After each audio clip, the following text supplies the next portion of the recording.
And if you commit to pre-call planning as a habit, Yeah. every call, every time, 20% better results. So they treat Yep. you completely different. You're setting that tone. If it's a first meeting, make the agenda about them, not about you. Put yourself in your prospect's shoes and look for the right win. Salespeople lose so many sales to low-cost competitors. Like, why are they losing sales to low-cost competitors?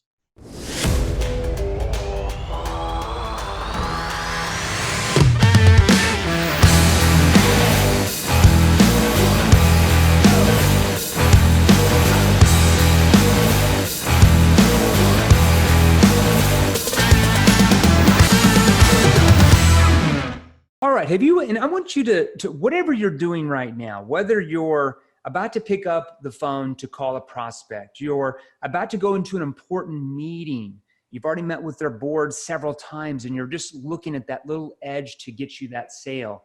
You're at the gym thinking about your day that you're going to have today and your appointments and your schedule. You're driving down the road to the next appointment. Wherever you're at, here's what I want you to think about, and really think about it clearly. Have you ever wondered what it takes, like really what it takes to be a top 1% salesperson in your industry? The salesperson who makes all the money, who gets any promotion they want, who has all of the respect in their company, the salesperson who leads by example. Well, my next guest is going to answer that question for you. So let me give you a small taste of her background. My guest today has walked in the shoes of sales leaders for years. She's an award-winning sales manager and led the charge as a sales VP for several Fortune 50 companies, not even 550 companies, totaling over 35 years of experience. She's worked with large, medium, and small corporate clients across the broad spectrum of industries. She's founded a company called Top Line Sales in 2005, and has a proven track record of helping corporate clients overcome the barriers to winning top line accounts. That's trademarked. These clients boast of closed contracts totaling over $350 million in revenue due to Lisa's, don't know her last name yet, roll up your sleeves approach to help her clients win. She's the author of the award-winning books, The Top Seller Advantage, Powerful Strategies to Build Long-Term Executive Relationships, and her latest book, The Top Sales Leader Playbook, How to Win 5X Deals Repeatedly. Her popular webinar series, Winning 5X Deals, is broadcast monthly through the BrightTALK Sales Experts Channel, anytime, anywhere on demand. Please help me welcome to the show the sales expert, Lisa Magnuson. Now, I'm from Arkansas. Lisa, did I pronounce your last name right? You did perfect. You know, my mom always says, since we're from Arkansas, as a kid, anytime you don't pronounce names right, just tell them you're from Arkansas. They'll understand. Lisa, so thanks for for being on the show today. And I love obviously this is a show where, salespeople and business owners and coaches really tune in to really get like actual in the field advice, like what works. We're not just talking about theory, but here's what to actually do.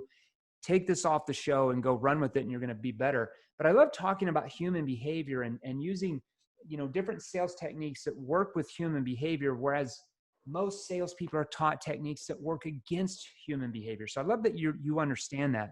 So here's what I want to do. I want to dive right into your story and give our listeners a feel for your background and how you've gotten to this point in your life where you're one of the elite authorities on sales, sales management, leadership. Can you tell us a little bit more about your background and how all of this started for you? I mean, were you just born out of your mother's womb a natural salesperson, or what happened? Well, if we want to go back that far, I would say I've always sort of been a facilitator of people in a certain direction. But I really got my start with Xerox. And, back in the day, Xerox was known as being top-notch sales training company, sales company. Yeah. But it was funny, my millennial daughter, I overheard her the other day talking to a friend and saying, "Oh, my mom started with Xerox, but you've probably never heard of them." True, right? That is so true. So you, Anyway, I took all of that experience with yeah, me, and whether people have heard of Xerox or not, it was great foundation. And really, I got my start in big deals early with Xerox, which was unusual. yeah, And I've kind of just kept that focus all the way through. And my company that I've had for the last 15 years is yeah, all based around those big deals. I call them 5X deals, yeah. and they're really fun. Yeah, and that's what I was, I was on your website. I was just searching you out on your website earlier today, and I saw a lot of a big wins there for your clients. Can you tell us maybe a few of those big wins and how you helped companies achieve those? Because I know our listeners will want to know about that for sure. Yeah, well, it turns out, 5X, which is about 5 times your average deal size. I mean, it Yeah, doesn't have to be exact math, but just give you a flavor.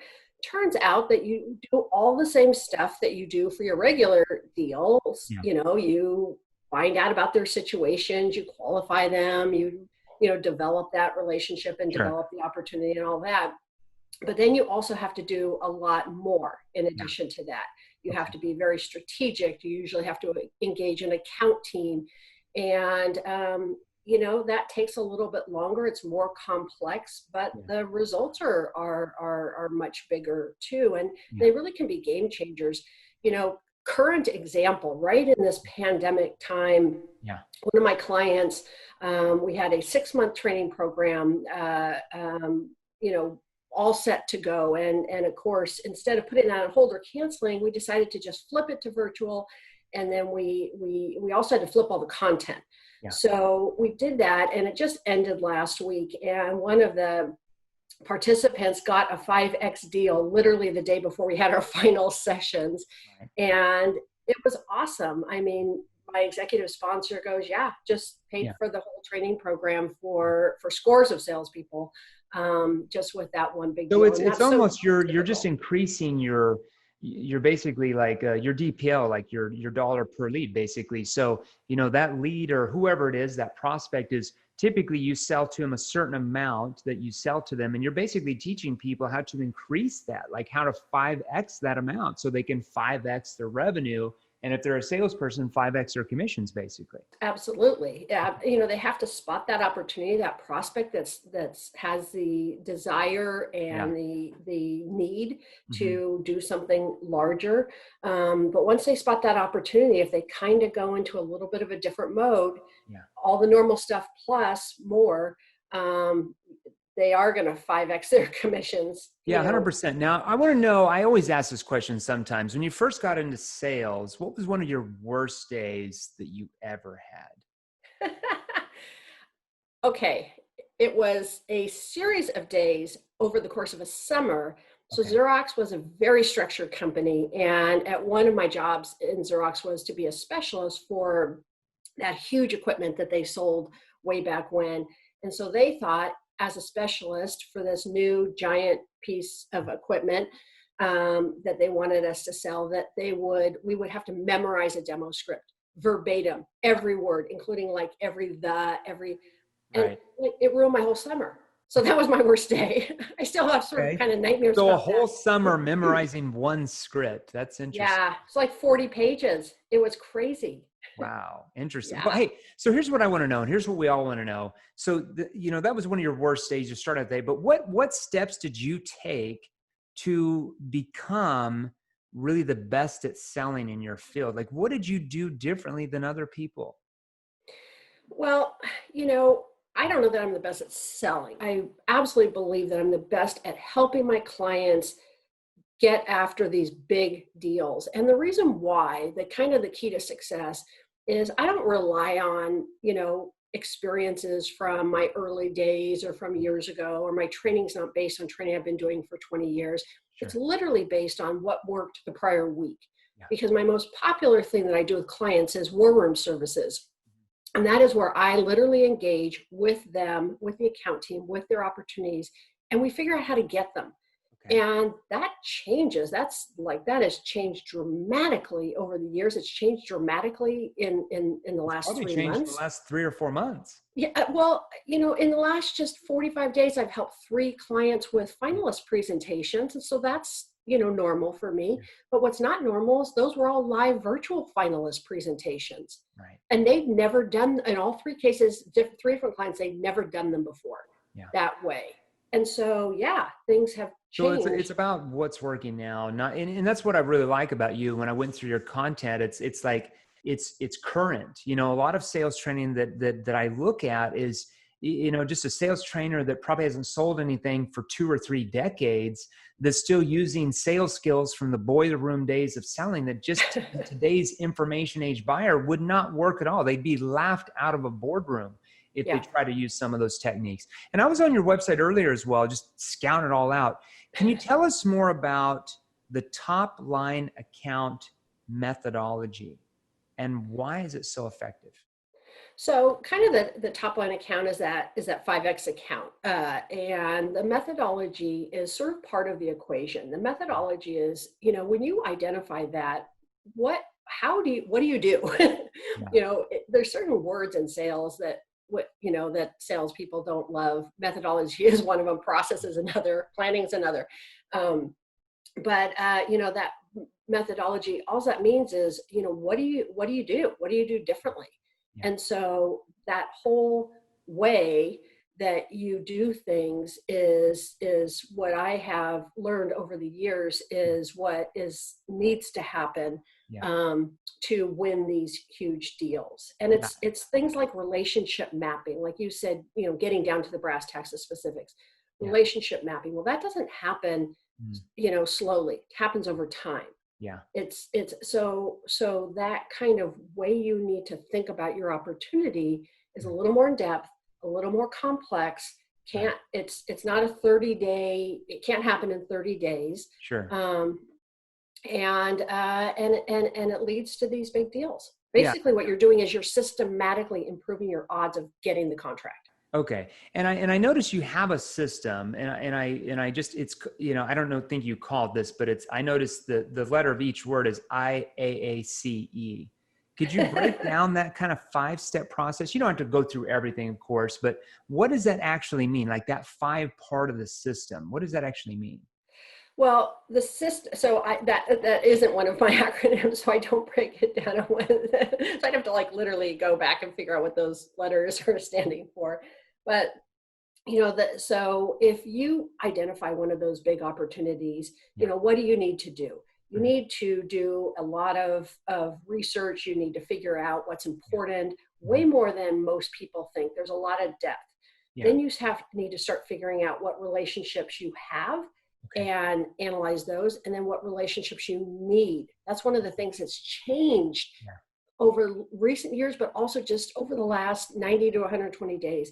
Yeah. I mean, we're seeing new people come into these big decisions, like security as an example. I talked to one client a couple weeks ago, and all of a sudden, in addition to legal and procurement kind of showing up, at the end, security is now showing up at the end too, separate from IT. So how do you win them over? So you're basically talking about in that really complex selling environment. We're not talking about door-to-door selling right now. We're talking about no, we're not. Big business, Fortune 50, Fortune 500 companies.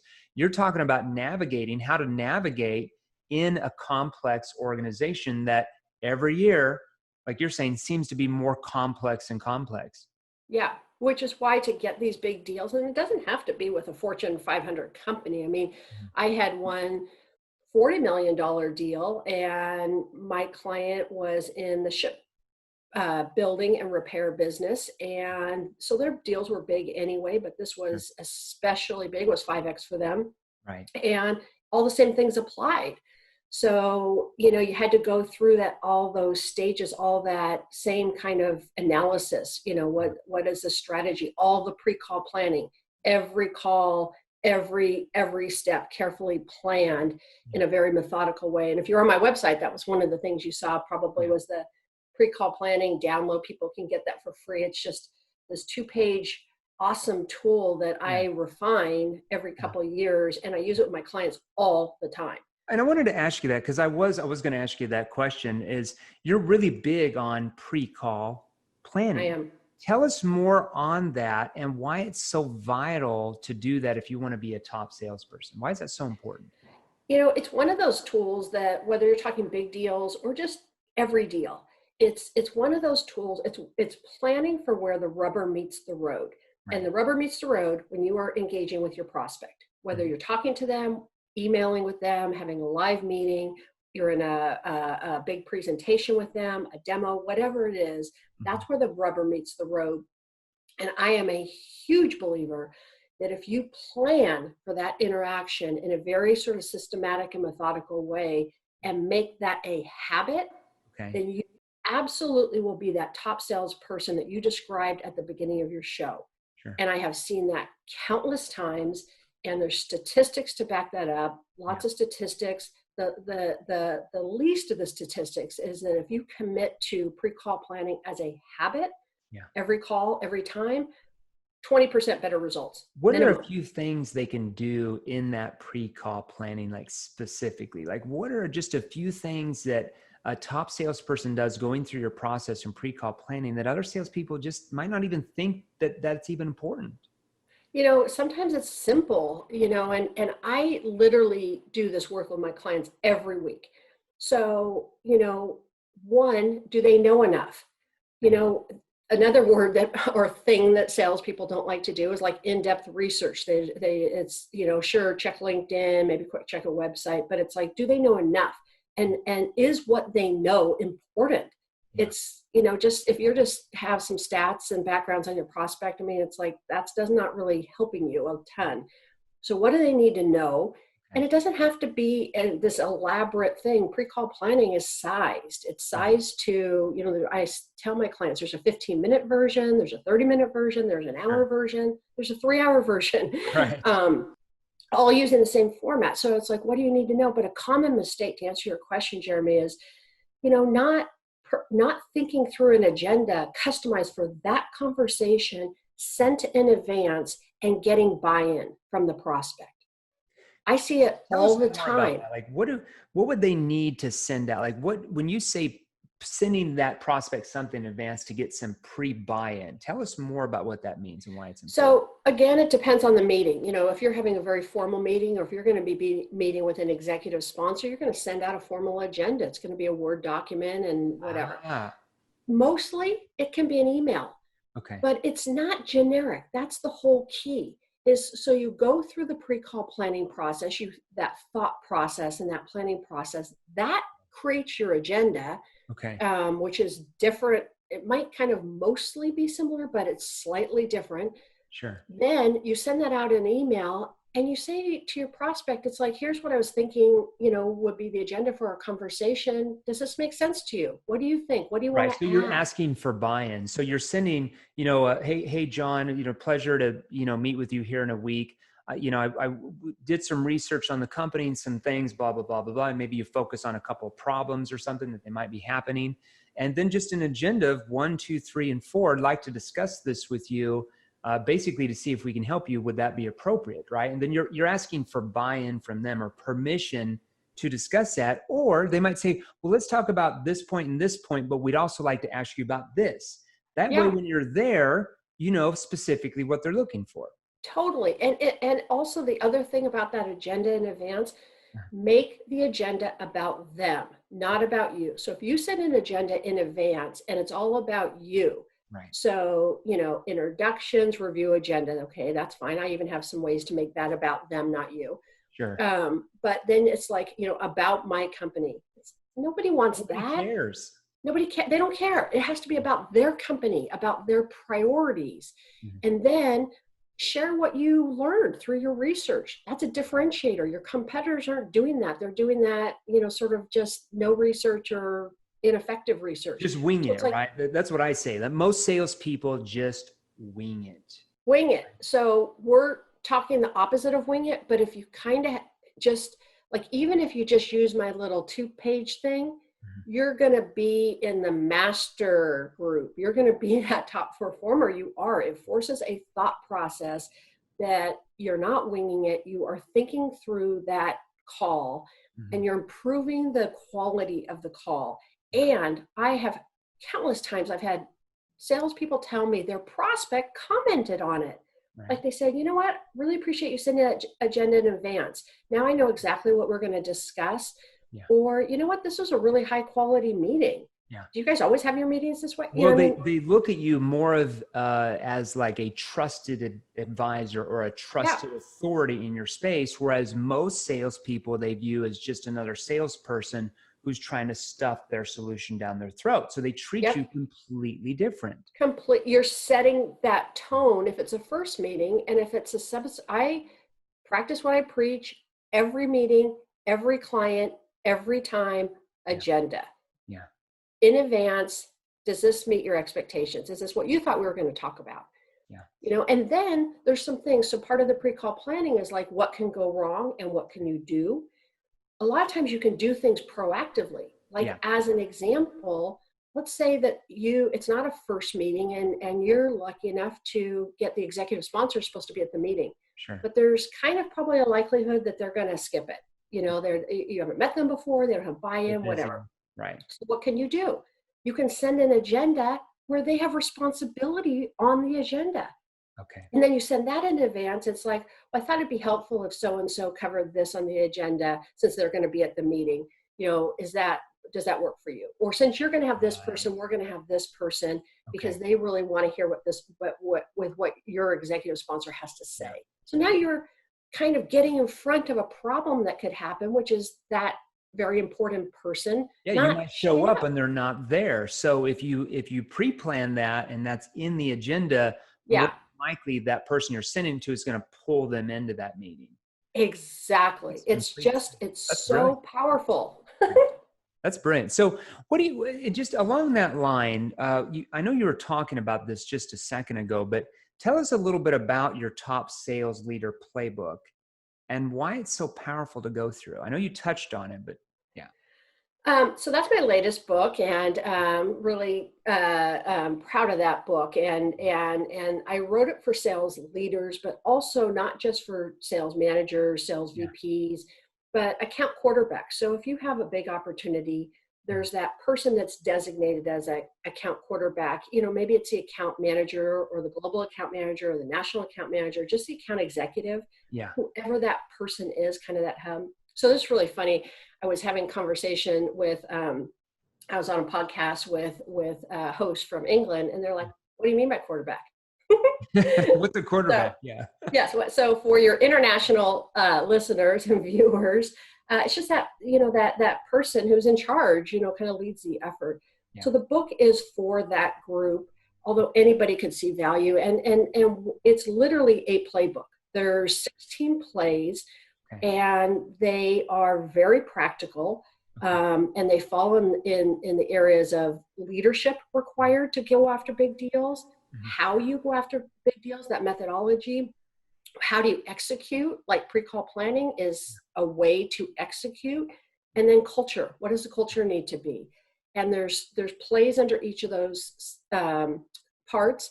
And each of the plays have, you know, what is the play? How do you deploy the play? What are the yellow and red flags that you want to look for? So the play's not really going right. Right. And then I've got an expert, I call him the sideline coach, that weighs in on each play. So I literally, from all over the world, I searched the world for who I thought was the best authority on that play. And they lend their opinion. And there's literally examples of everything. Okay. So for like under $25, it's the whole roadmap. I love that. And that leads me into the next question. And like I said, you hit on this quite a bit. I just wanted to dive deeper into it. You're talking about 5Xing deals, getting larger deals. What do you think the biggest reason is salespeople lose so many sales to low-cost competitors? Like, why are they losing sales to low-cost competitors? You know, the whole issue, I was just having this conversation with a client about this last week. The whole issue of low cost. I mean, low cost means that you didn't establish high value, right? and cost is always a factor. Nobody wants to pay too much, right? Do you want to pay too much? I don't want to pay too much. But is it is it the deciding factor? Is it the end all be all? Sure. Generally not. And so what salespeople have to do, whether they're going after 5X deals or not, and a 5X deal, like the process helps you to avoid that. Like you have to develop early before you propose your win themes. Yeah. Win themes are the opposite of low cost. They're all about high value Yeah. and connecting that high value to what your strengths are, whether they're your product strengths or your company strengths or your strengths, and connecting those things. And so, kind of when you're going after the big deals, if you're following kind of a systematic kind of way to do that, like Sure. I find out in my book I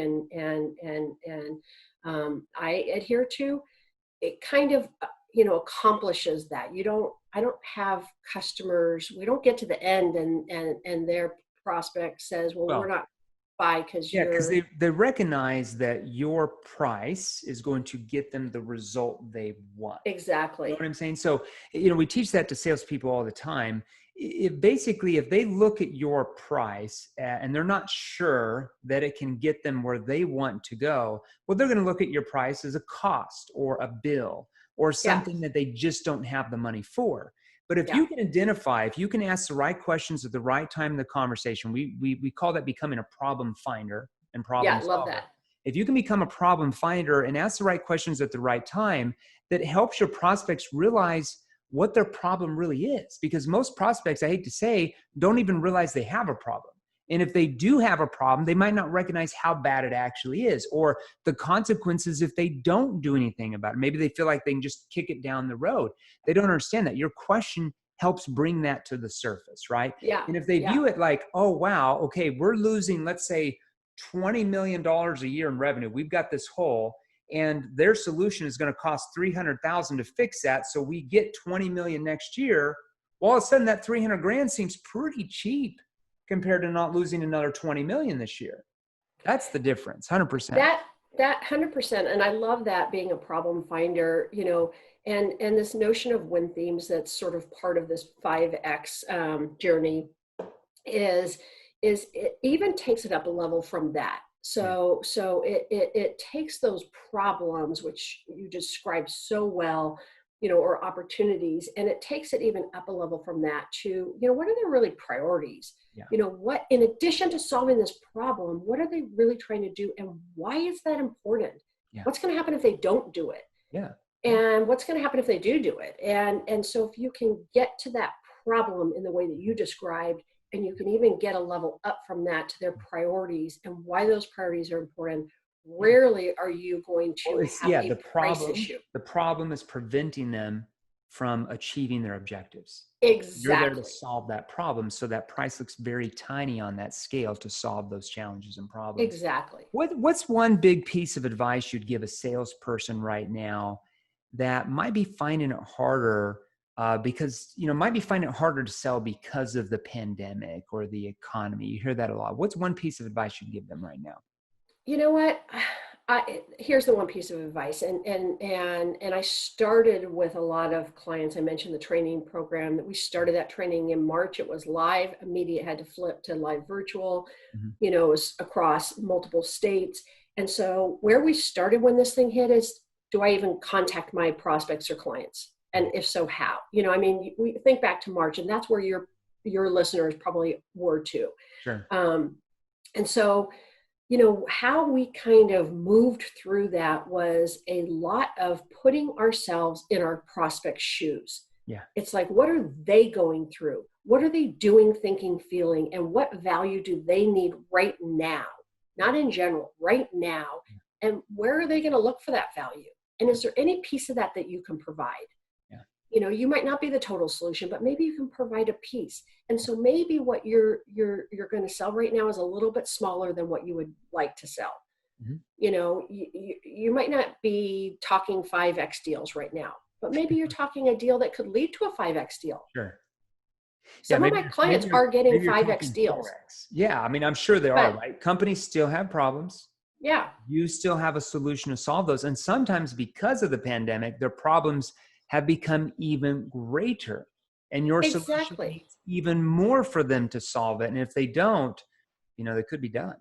But they're small wins, super important too. If you're not one of those salespeople or companies, I don't want to discourage 90% of your listeners, Yeah. because put yourself in your prospect's shoes and look for the right win. And it could be a small win. Yeah. And that's good too. Yeah, 100%, 100%. Lisa, I can't thank you enough for being on here today. That was some value bombs for sure. Where can our listeners learn more about you and your training to help their companies get to that level? Where do they go to learn more about that? So they can visit my website, which is www.toplinesales.com, www.toplinesales.com, and they can download my free pre-call plan. I would love for every single one of your listeners to do that and just start using it. It's really simple, but the levels of effectiveness are amazing. They can click through to some of my BrightTALK webinars. I'm on the BrightTALK Sales Experts Channel. All those webinars are free. Okay. Myself and 90 other sales experts, and it's my third year on that channel.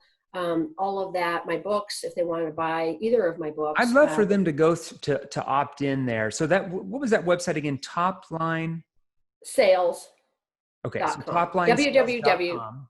toplinesales.com. So I want everybody listening today, wherever you're at, go right now, go to toplinesales.com.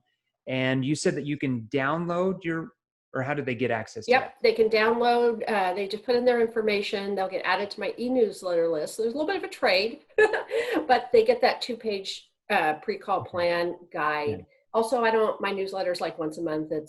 I try to keep and it really I love that. I think everybody, especially our salespeople that sell B2B and more of a complex sale, really needs just that one piece of advice, like setting the agenda, getting some type of buy-in before you're even there with the agenda that you'd like to cover, and you're asking their permission. Just that alone will set you apart from other people who are not doing that. I guarantee you 100%. Totally. Perfect. Lisa, thank you so much. Stay safe out there, and we will see you soon. Thank you, Jeremy. Now, if you're serious about joining the top 1%, I mean the top 1%, and you want to experience more training content just like this, click the links right over there. Right over there, they're exactly what you need to see next. You see, I release new episodes featuring top salespeople and sales authorities, multiple six-figure, high six-figure, even seven-figure earners every Monday, Tuesday, and Wednesday every single week at 10 a.m. Eastern, 7 a.m. Pacific Standard Time. And if you're new here, do yourself a favor and smash that subscribe button right below, and join our new Facebook group, Sales Revolution. You see, it's free, and there's a link in the description below just for you. We put it there for you. Finally, I make posts on Facebook and Instagram each and every day with more tips and training, so be sure and follow me and turn on your notifications. So make a comment in the first 7 minutes to any of my latest posts, share this episode, and there's a very real chance that you're going to win some killer prizes. And here's the thing, don't sit on the sidelines. Don't be like everyone else. Get into the game. Join the sales revolution. Stay active, get involved, learn the right skills, and we will show you how to take your life and income to a level that most only dream about. Stay safe. Talk to you soon.